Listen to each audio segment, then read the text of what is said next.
नमस्कार दोस्तों। तो हम लोग कंप्लीट कर रहे थे घटना चक्र की पूरी सीरीज और इसमें आज हम लोग बात करेंगे पॉलिटी के अंतर्गत घटना चक्र की 23 नंबर टॉपिक संसद के बारे में। पार्ट 1 ऑलरेडी हम लोगों ने देख चुका है।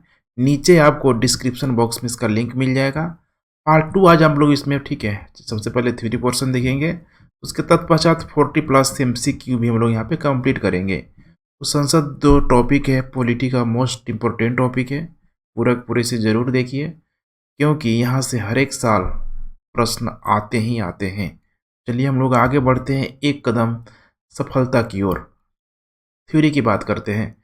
संसद के उच्च सदन को राज्यसभा कहते हैं। इस सदन की अधिकतम सदस्य संख्या 250 यहाँ पे निर्धारित की गई है। अनुच्छेद 80 के अनुसार राज्यसभा राज्यों और संघ राज्य क्षेत्रों के 238 निर्वाचित माने इनडायरेक्टली तथा राष्ट्रपति द्वारा मनोनीत 12 सदस्यों से मिलकर यहाँ पे बनेगी। तो देखिएगा यहाँ पे राष्ट्रपति द्वारा मनोनीत किया जाएगा कितना मेंबर, तो होगा 12 मेंबर।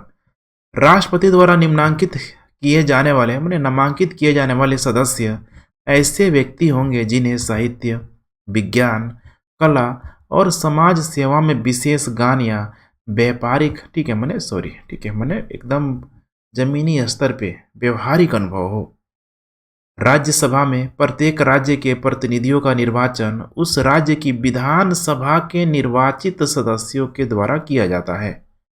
राज्यसभा के लिए निर्वाचक आनुपातिक प्रतिनिधित्व पद्धति के अनुसार, अब यहाँ पे मोस्ट इंपोर्टेंट चीज, एकल संक्रमणीय मत के द्वारा यहाँ पे किया जाएगा। ध्यान रखिएगा, एकल संक्रमणीय मत। राज्यसभा का विघटन नहीं होता है, यह एक अस्थायी सदन है। राज्यसभा के 1/3 सदस्य प्रत्येक माने दूसरे वर्ष यहाँ पे सेवानिवृत्त हो जाते हैं। आप आए दिन राजनीतिक पार्टियों को देखते होंगे, सारी राजनीतिक पार्टियां जो भी यहाँ पे राष्ट्रीय पार्टी हैं वो अपने अधीनस्थ जो भी नेता है उनको यहाँ भेजने के लिए ललायित रहती है। इस प्रकार इसके सदस्यों का कार्यकाल यहाँ पे 6 वर्ष का होता है। राज्यसभा का सदस्य होने के लिए न्यूनतम आयु 30 वर्ष होनी चाहिए। राज्यसभा का सभापति, राज्यसभा का ध्यान रखिएगा यहाँ पे सदस्य यहाँ पे नहीं होता है क्योंकि यहाँ पे होता है वाइस प्रेसिडेंस। भारत का उपराष्ट्रपति राज्यसभा का पदेन सभापति होता है। जब उपराष्ट्रपति राष्ट्रपति के रूप में, ध्यान रखिए, जब उपराष्ट्रपति राष्ट्रपति के रूप में कार्य करता है तो अब उपराष्ट्रपति की जगह कोई ना कोई यहाँ पे आएगा ही आएगा, तो इससे भी ध्यान रखिए। तो उससे राज्यसभा के सभापति के रूप में कोई वेतन या भत्ता नहीं मिलता है, बल्कि उसको ध्यान रखिएगा उपराष्ट्रपति राष्ट्रपति के रूप में काम करता है। तब इस अवधि में वह राष्ट्रपति को मिलने वाले वेतन और भत्ते यहाँ पे प्रदान करने लगेगा, क्योंकि राष्ट्रपति बिल्कुल उपराष्ट्रपति जो बिल्कुल अब राष्ट्रपति की तरफ बिहेव करेगा। सारे जो भी शक्ति है राष्ट्रपति के इसी के पास आ जाते हैं। राज्यसभा अपने सदस्यों में से एक उपसभापति चुनती है। उपसभापति अपना त्याग पत्र सभापति को देता है। उपसभापति को राज्यसभा बहुमत के पद से, ध्यान रखिएगा, बहुमत के पद से हटा सकती है। जब सभापति का पद रिक्त हो तो उपसभापति उस पद के कर्तव्यों का पालन करेगा। जब उपराष्ट्रपति को उसके पद से हटाने का कोई संकल्प विचाराधीन हो तब वह सभापति के रूप में पीठासीन नहीं होंगे। जब उपसभापति को उसके पद से हटाने का संकल्प विचाराधीन हो तब उपसभापति पीठासीन नहीं होंगे। राज्यसभा में राज्यों को प्रतिनिधित्व उनकी जनसंख्या के अनुपात में यहाँ पे दिया गया है, जैसे कि लोकसभा में दिया गया था। वर्ष 2003 में जन प्रतिनिधित्व अधिनियम 1951 में संशोधन के माध्यम से यह व्यवस्था की गई कि कोई भी व्यक्ति राज्यसभा के लिए कहीं से भी चुनाव लड़ सकता है, चाहे किसी भी राज्य का निवासी ही क्यों ना हो। अखिल भारतीय सेवाओं का सृजन तथा राज्यसभा की एकांतिक शक्ति है। भारत के संघ राज्य क्षेत्रों में मात्र 2 दिल्ली जिसमें और पौंडीचेरी है जहाँ पे विधानसभा का स्ट्रक्चर है। संघ राज्य क्षेत्र के प्रतिनिधि राज्यसभा में शामिल होते हैं। भारतीय संविधान की 4थी अनुसूची में राज्यसभा के लिए राज्यों व संघ राज्य क्षेत्रों में सीटों के आवंटन का प्रावधान उल्लिखित है। संविधान के अनुच्छेद 249 के तहत यदि राज्यसभा अपने उपस्थित एवं मत देने वाले सदस्यों के कम से कम 2/3 बहुमत से ऐसा संकल्प पारित करे कि राज्य, ठीक है, यहाँ पे किसी विषय पर विधि बनाना राष्ट्रीय हित में आवश्यक है, तो संसद उस विषय पर विधि बना सकती है, कानून बना सकती है। परंतु यह प्रस्ताव 1 वर्ष से अधिक समय तक अस्तित्व में नहीं रहता है।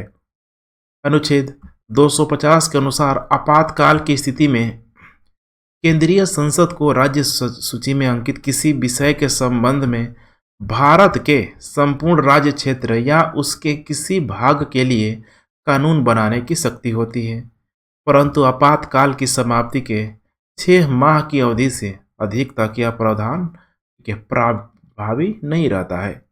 अनुच्छेद 252 के अनुसार 2 या 2 से अधिक राज्यों के विधानमंडल एक प्रस्ताव पारित कर यदि संसद से अनुरोध करें कि राज्य सूची के विषयों पर संसद द्वारा कानून बनाया जाए, तो संसद उन विषयों पर धूमधाम से कानून बना सकती है। अनुच्छेद 253 के अनुसार संसद को किसी अन्य देश या देशों के साथ संधि अथवा समझौते को लागू करने के उद्देश्य से किसी भी विषय पर कानून बनाने का भी अधिकार है। तो ये था थ्योरी पोर्शन। आइए अब बात करते हैं हम लोग 40+, ठीक है, MCQ की। पहला क्वेश्चन है यहाँ पे राज्यसभा में होते हैं मेंबर की, यहाँ पे ठीक है बात की गई है 250 सदस्य, जिनमें 12 सदस्य भारत के राष्ट्रपति द्वारा मनोनीत किए जाते हैं। करेक्ट उत्तर हो जाएगा सी। राज्यसभा में राज्यों को प्रतिनिधित्व निम्नांकित में से किस आधार पे यहाँ पे दिया जाता है, तो उनकी जनसंख्या के अनुपात में जो भी स्थान है उसके आधार पे दिया जाता है। क्वेश्चन नंबर 3, निम्नलिखित कथनों पर विचार करें। संघ राज्य क्षेत्रों का राज्यसभा में प्रतिनिधित्व कह रहा है यहाँ पे नहीं होता है, ठीक है, मैंने नहीं होता है, बिल्कुल ऐसा नहीं है। दिल्ली और पौंडीचेरी होता था, इसका मतलब कि पहला क्या हो जाएगा यहाँ पे, ठीक है, गलत। निर्वाचन झगड़ों का निर्णय करना मुख्य निर्वाचन आयुक्त के अधिकार क्षेत्र में है, ये भी यहाँ पे गलत। भारत के संविधान के अनुसार संसद में केवल लोकसभा और राज्यसभा होती है। अब देखिए, संसद में केवल लोकसभा और राज्यसभा होती है, ऐसा नहीं है। तीसरा नंबर भी गलत, इसीलिए यहाँ पे हो जाएगा कोई भी नहीं। केवल आए तो थोड़ा सतर्क रहना है यहाँ पे, ठीक है। राष्ट्रपति भी है, उपराष्ट्रपति भी है, अध्यक्ष भी है, तो आप लोग इसे ध्यान में रखेंगे। अटॉर्नी जनरल ऑफ इंडिया भी है। राज्यसभा के सदस्य यहाँ पे चुने जाते हैं। कैसे चुने जाते हैं? राज्यों की विधान सभाओं के द्वारा चुना जाता है। राज्यसभा के सदस्य का कार्यकाल कितने वर्ष का होता है? ये होता है 6 वर्ष, ठीक है, 6 वर्ष का कार्यकाल होता है और हर 2 साल के, ठीक है, अंदर में यहाँ पे ध्यान रखिएगा 1/3 सदस्य सेवानिवृत्त हो जाते हैं।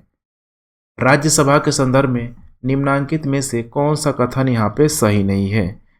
तो कह रहा है कि इसमें 1/3 सदस्य प्रति 2 वर्ष में अवकाश प्राप्त करते हैं। यहाँ पे अवकाश प्राप्त नहीं होते बल्कि सेवानिवृत्त होते हैं। पहला ही स्टेटमेंट देखिए कोइंसिडेंस है, सही हो गया। राज्यसभा के लिए सदस्य चुने जाते हैं 6 वर्ष के लिए ये चुने जाते हैं। क्वेश्चन नंबर 8, राज्यसभा को अस्थायी सदन कहते हैं। अस्थायी सदन क्यों बोला जाता है? क्योंकि उसको विघटन, ठीक है, माने विघटित उसको नहीं किया जा सकता है। नेक्स्ट, हमारे संविधान के अनुसार राज्यसभा का जो कार्यकाल है इसको समाप्त होने का विषय यहाँ पे, ठीक है, मेंशन नहीं किया गया है। राज्यसभा को भंग करने का अधिकार किसे प्राप्त है?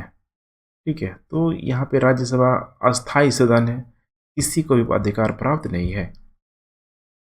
राज्यसभा से संबंधित निम्नलिखित कथनों में से कौन सा एक यहाँ पे कह रहा है कि सही है? कौन सा एक का स्टेटमेंट यहाँ पे सही होगा? तो होगा राज्यसभा का विघटन नहीं होता है। नेक्स्ट, राज्यसभा कैसे भंग होती है? ठीक है, कह रहा है राज्यसभा कैसे भंग होती है? तो यहाँ पे सभापति का कार्यकाल पूरा होने पर राष्ट्रपति 5 वर्ष यहाँ बाद भंग करते हैं। लोकसभा के साथ स्वतः यहाँ पे भंग हो जाती है। उपयुक्त में से कोई नहीं, तो यहाँ पे बेहतर ऑप्शन हो जाएगा, ठीक है, उपयुक्त में से कोई नहीं, ठीक है, तो ध्यान रखिएगा, उपयुक्त में से कोई नहीं। राज्यसभा किसके द्वारा भंग की जाती है? यहाँ पे भी वही चीज़ है, किसी के द्वारा, जब अस्थायी सदन है तो भंग क्यों किया जाएगा। राष्ट्रपति द्वारा राज्यसभा में कितने व्यक्ति मनोनीत किए जाते हैं। 12, ध्यान रखिएगा 12, 12, ठीक है। यहाँ पे सॉरी, राष्ट्रपति द्वारा राज्यसभा में कितने व्यक्ति यहाँ पे मनोनीत किए जाते हैं। सॉरी, ठीक है, ये ठीक है, मैंने सही लगाया है, 12 ही होगा। अलग अलग क्षेत्रों से, साहित्य, विज्ञान, कला, समाज सब है। राष्ट्रपति मनोनीत यहाँ पे कर सकता है, किसको कर सकता है, राज्यसभा में 12 सदस्यों को। प्रश्न अभिनेत्री, ठीक है, सॉरी, प्रथम अभिनेत्री जो राज्यसभा के लिए नामांकित की गई थी, उस अभिनेत्री का नाम है नरगिस दत्त, ठीक है, वही है नरगिस दत्त, ठीक है। संजय दत्त आपको पता ही होना चाहिए, बहुत इंपॉर्टेंट, सुनील दत्त। निम्नलिखित में से कौन सा एक कथन राज्य सूची के विषय के संबंध में विधि बनाने की संसद की शक्ति के बारे में कह रहा है कि यहाँ पे सही नहीं है। तो यहाँ पे इसका करेक्ट उत्तर हो जाएगा डी। राज्यसभा सूची में, सॉरी, राज्य सूची में, स्टेट लिस्ट में सम्मिलित विषय के संबंध में राष्ट्रीय हित में विधि केवल यहाँ पे राज्य बना सकते हैं। देखिए यहाँ पे केवल लगा हुआ है, जबकि यहाँ पे दोनों मौजूद है, लोकसभा और राज्यसभा। नेक्स्ट, राष्ट्रहित में भारत की संसद राज्य सूची के लिए किसी भी विषय पर विधि प्राप्त कर लेती है यदि इसके लिए एक संकल्प क्या होना चाहिए, तो राज्यसभा द्वारा अपने उपस्थित एवं मत देने वाले सदस्यों के कम से कम 2/3 बहुमत से अगर पारित कर लिया गया होगा तब। IAS प्री 2016 में पूछा भी गया है।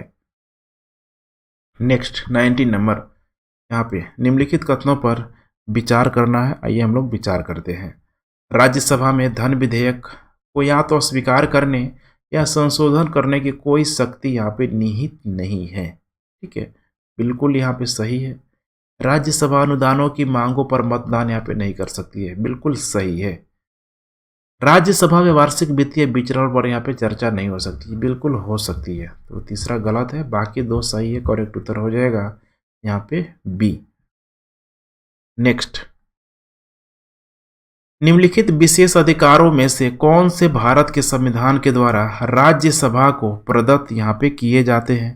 कौन किए जाते हैं, तो संसद को राज्य सूची में नियम बनाने और एक अथवा एकाधिक अखिल भारतीय सेवाओं का सृजन करने हेतु सशक्त बनाने के लिए एक प्रस्ताव पारित करना।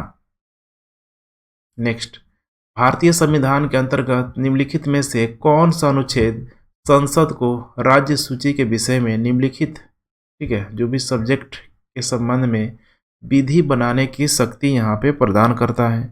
कौन करता है, आर्टिकल 249, आर्टिकल 249। यदि सरकार राज्यसभा में पराजित हो जाए तो क्या हो जाएगा। देखिए, यदि सरकार राज्यसभा में, ठीक है, तो पराजित हो जाए तो क्या होगा, यहाँ पे कुछ नहीं हो जाए, नथिंग, ठीक है, कुछ नहीं यहाँ पे हो सकता है।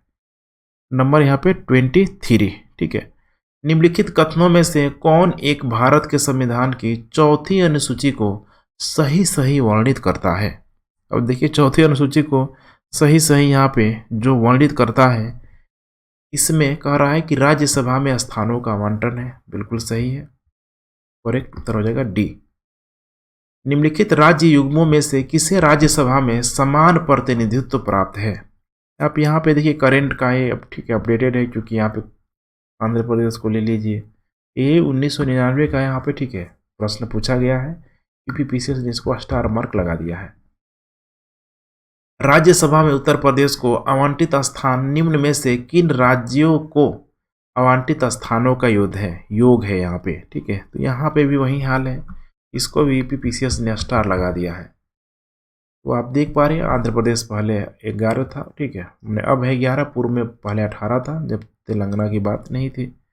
मध्य प्रदेश में, ठीक है, अभी वर्तमान में 11 है, पहले 16 था। छत्तीसगढ़, बिहार में 16 है, इसे आप, ठीक है, ध्यान जरूर रखिएगा। उत्तर प्रदेश में आप देख पा रहे हैं जनसंख्या के हिसाब से यहाँ पे 31 है। नेक्स्ट, नीचे कुछ राज्यों तथा राज्यसभा में उन्हें आवंटित सदस्यों की संख्या की सूची दी गई है, उनमें से कह रहा है कि कौन सा सुमेलित यहाँ पे नहीं है। अभी ये वही है, डेटा का खेल है, जबकि कुछ यहाँ पे चेंज हुआ है, जिससे कि यहाँ पे आप, ठीक है, मध्य प्रदेश को देख लीजिए, अब यहाँ पे 11 ही बच गया है। सूची 1 को सूची 2 से यहाँ पे फिर वही चीज़ है, ठीक है। इसे आप लोग जरूर ध्यान रखिएगा, इसे अपडेटेड करके रखिए करंट से, ठीक है, ताकि किन किन राज्यों में कितनी राज्यसभा की सीटें हैं। यहाँ पे भी वही चीज़ है, 28 में भी, ठीक है, वही चीज़ है। तो यहाँ पे देखिए गुजरात, कर्नाटक, केरल, उड़ीसा। किस्मत अच्छा है कि कोई डिस्ट्रीब्यूशन यहाँ पे नहीं हुआ है। तो गुजरात, कर्नाटक, केरल, उड़ीसा। तो देखिए गुजरात की जनसंख्या, कर्नाटक की जनसंख्या, अब आप एज्यूम कीजिए दोनों में से किसकी जनसंख्या यहाँ पे सबसे यहाँ पे अधिक होगी, ठीक है। तो यहाँ पे है गुजरात का, ठीक है, सबसे अधिक देखेंगे तो 12, ये का हो जाएगा 3, ठीक है, ये का हो जाएगा यहाँ पे, सॉरी 12 नहीं होगा 11 होगा, ठीक है। तो ये का हो जाएगा 2 और एक टू हो जाएगा सी। बी का हो जाएगा 3, बी का हो जाएगा कर्नाटक का 3 माने 12, ठीक है। और केरल का यहाँ पे हो जाएगा सबसे कम, ठीक है, यहाँ पे 9, और उसके बाद से उड़ीसा का हो जाएगा यहाँ पे 10, ठीक है। तो करेक्ट उत्तर हो जाएगा यहाँ पे सी। नेक्स्ट, निम्नलिखित में से किस राज्य से राज्यसभा के लिए निर्वाचित सदस्यों की संख्या सबसे कम है? सबसे मिनिमम की यहाँ पे बात की जा रही है। हिमाचल प्रदेश में राज्यसभा का अध्यक्ष यहाँ पे कौन होता है? तो उप राष्ट्रपति का आपको आइडिया तो होना ही चाहिए, पदेन अध्यक्ष होता है। किस सभा का अध्यक्ष उसका सदस्य यहाँ पे नहीं होता है? किस सभा का अध्यक्ष उसका यहाँ पे सदस्य नहीं होता है, ध्यान रखिएगा, ठीक है। राज्यसभा, विधानसभा, विधान परिषद दिया है, ध्यान देखिए, ठीक है। करेक्ट उत्तर हो जाएगा यहाँ पे डी, ठीक है, विधान परिषद। उसके बाद बात करते हैं हम लोग 30, ठीक है, 2 का। यहाँ पे थोड़ा सा, ठीक है, मैंने मिस्टेक कर दिया, किस सभा का अध्यक्ष बोल रहा है, ठीक है, उसका सदस्य नहीं होता है। तो पदेन, ठीक है, जो सदस्य होता था उपराष्ट्रपति, राज्यसभा का होता था, इसीलिए करेक्ट उत्तर हो जाएगा ए, ना कि यहाँ पे विधान परिषद, ठीक है। कभी कभी थोड़ा पढ़ते पढ़ते समस्या, ठीक है, उत्पन्न हो जाती है। राज्यसभा का पदेन सभापति कौन होता है? वो है यहाँ पे उपराष्ट्रपति। निम्नलिखित में से किस एक सदन का अध्यक्ष एक गैर सदस्य होता है? तो देखिए किसका होता है, राज्यसभा का होता है, अभी हम लोग देख रहे हैं। निम्न में से कौन राज्यसभा का अध्यक्ष होता है? ये होता है भारत का उपराष्ट्रपति। राज्यसभा के चेयरमैन यहाँ पे कौन है? भारत के उपराष्ट्रपति। राज्यसभा के वर्तमान सभापति, ध्यान रखिएगा, राज्यसभा के वर्तमान सभापति हैं हामिद अंसारी। राज्यसभा के सदस्य बनने हेतु अर्हताओं के संदर्भ में निम्नलिखित अभिकथनों पर विचार कीजिए तथा उसके नीचे दिए गए कूटों से सही उत्तर का यहाँ पे चुनाव करना है। आइए देखते हैं कौन कौन सा है। कह रहा है कि यहाँ पे उम्र कम से कम 30 वर्ष होना चाहिए, बिल्कुल सही है। जहाँ से अभ्यर्थी को निर्वाचित किया जाना है उस राज्य की मतदाता सूची में मतदाता के रूप में पंजीकृत होना चाहिए। राज्यसभा के लिए कोई अनिवार्य नहीं है, भारत का नागरिक हो कहीं से भी कर सकता है। दूसरा स्टेटमेंट गलत। राज्यसभा के अंतर्गत लाभ का पद धारित यहाँ पे नहीं होना चाहिए, बिल्कुल सही है। करेक्ट उत्तर हो जाएगा यहाँ पे बी। राज्यसभा के चुनाव के लिए अपेक्षित न्यूनतम आयु कितनी निर्धारित की गई है? न्यूनतम आयु यहाँ पे निर्धारित की गई है 30 वर्ष यहाँ पे की गई है। राज्यसभा की निश्चित सदस्य संख्या यहाँ पे कितनी है? 250 है, 250। राज्यसभा किसी धन विधेयक में सारभूत संशोधन करती है तो तत्पश्चात, ध्यान रखिएगा, तत्पश्चात यहाँ पे क्या होगा? ठीक है, यहाँ पे क्या होगा? लोकसभा राज्यसभा की अनुशंसाओं को स्वीकार करे या स्वीकार करे, इस विधेयक पर आगे कार्रवाई यहाँ पे कर सकती है। पहला ही ऑप्शन यहाँ पे सही है। नेक्स्ट 41, राज्यसभा का सर्वप्रथम गठन किस वर्ष में हुआ था? इसका गठन सर्वप्रथम जो हुआ था 1952 में हुआ था। 1952 में प्रथम लोकसभा का चुनाव भी हुआ था। नेक्स्ट, निम्न में से कौन राज्यसभा का सदस्य होते हुए भी लोकसभा की कार्यवाही में भाग ले सकता है? कौन ले सकता है? मंत्री जो राज्यसभा का सदस्य हो वही भाग लेगा। निम्नलिखित में से राज्यसभा के विषय में कौन यहाँ पे सही है? राज्यसभा के विषय में कौन सही है? इसे भंग नहीं किया जा सकता, सही है। इसका कार्यकाल 5 वर्ष का होता है, गलत है, 6 वर्ष। प्रत्येक 2 वर्ष बाद इसके तिहाई सदस्यों का कार्यकाल यहाँ पे समाप्त हो जाता है, बिल्कुल सही है। इसके सदस्य 25 वर्ष से कम आयु के नहीं होंगे, 25 वर्ष नहीं 3 वर्ष। तो यहाँ पे करेक्ट उत्तर हो जाएगा 1 और 3, ठीक है। तो यहाँ पे आप कूट को चुन सकते हैं 1 और 3, अर्थात यहाँ पे 43 का हो जाएगा सी। तो ठीक है फ्रेंड्स, इतना हम लोग कंप्लीट करते हैं यहाँ पे, ठीक है, नीचे आंसर दिया गया है, यहाँ से भी हम मैच कर सकते हैं। चलिए friends, thanks for watching and जय हिंद।